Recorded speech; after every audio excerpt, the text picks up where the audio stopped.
What's going on? We back. Motor City Sports Talk. Your boy CJ Goodfellow. We in the building, doing what we does, and seeing an interesting stat. I think it was on Freep.com, Detroit Free Press. If you don't know, for those who don't know, Matthew Stafford is the least sacked quarterback in NFL right now. Of quarterbacks with at least 50 drop back attempts, he's only been sacked 3 times.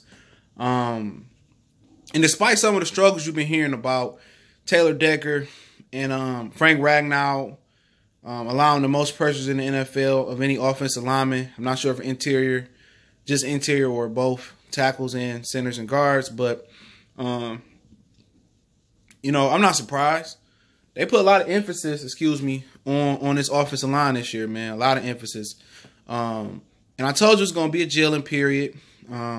Offensive line is all about camaraderie. It's all about, trusting the guy next to you. And last year, they couldn't trust the guy next to him in Greg Robinson. And then, Wagner couldn't trust Lane because he wasn't healthy. And even when Kenny Wiggins stepped in the running game, they had something. Jim Bob Cooter versus the 49ers, he just only gave LeGarrette Blount and Kerryon Johnson 8 run attempts apiece. I didn't like that. They changed that in the New England game. Matt Patricia is probably sitting down with Jim Bob Cooter like, look here, man, we got to run the ball a little bit more. But running the ball more is going to protect Stafford, and also it's kind of like, how can I put it? It's kind of like, Steph Curry getting a couple easy layups, okay? Once you see the ball going a hole, it's open season. Same thing with your linemen.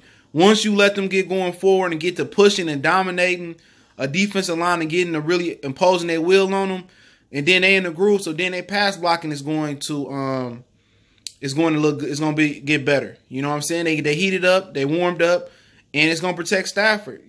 Teams now, if the Lions continue to run the ball with success with Johnson and Blount, they're going to have to respect the run now. They can't play the quarterback, can't play the run, playing, how they say it. The Lions used to say it like this: play the run on the way to the quarterback. They can no longer do that with the Lions if they got competent running backs and competent running game and the offensive run game coordinator and all that. They understand how to run the ball. So now you got to play the run.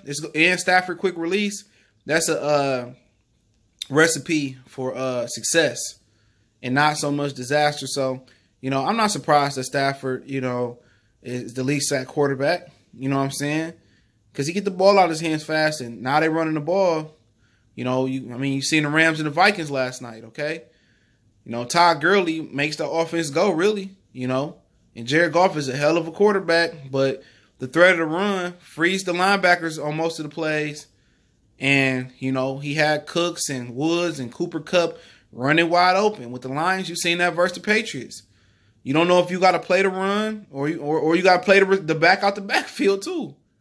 You got to play the back catching the ball at the backfield. So the running game opens up a lot of things. And similar to the NBA, when I was telling people in the comment section, they say, well, the NBA is new and, your center got to be able to shoot threes. No. The basis of the NBA is playing inside out and letting your big man dominate. And then they collapse, and then you got people free on the outside to shoot and to drive.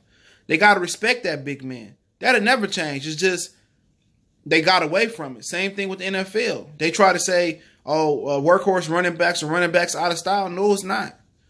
Because once you run the ball and have the threat of the run, it opens up everything else. Your quarterback don't get hit as much. He don't get sacked as much. He don't get as hurried as much because you got to worry about the threat of the running game. So it holds everybody for that millisecond.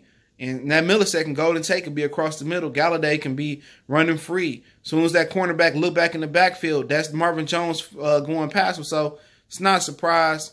Let's hopefully we keep that trending. Don't forget tomorrow afternoon, I put an invitation up on the Motor City Sports Talk YouTube page. And I'll put some notifications up on Instagram and Facebook. We're going to have a preview show, Lions and Cowboys. Already a prediction show already done. Did it Monday. I'll link it in the description. If I forget, check the archives. Y'all know what it is. Motor City Sports Talk. Your boy Goodfella. And I definitely appreciate everybody for subscribing. Continue to share the videos, man. Y'all know what it is. One time for the one time. We gone.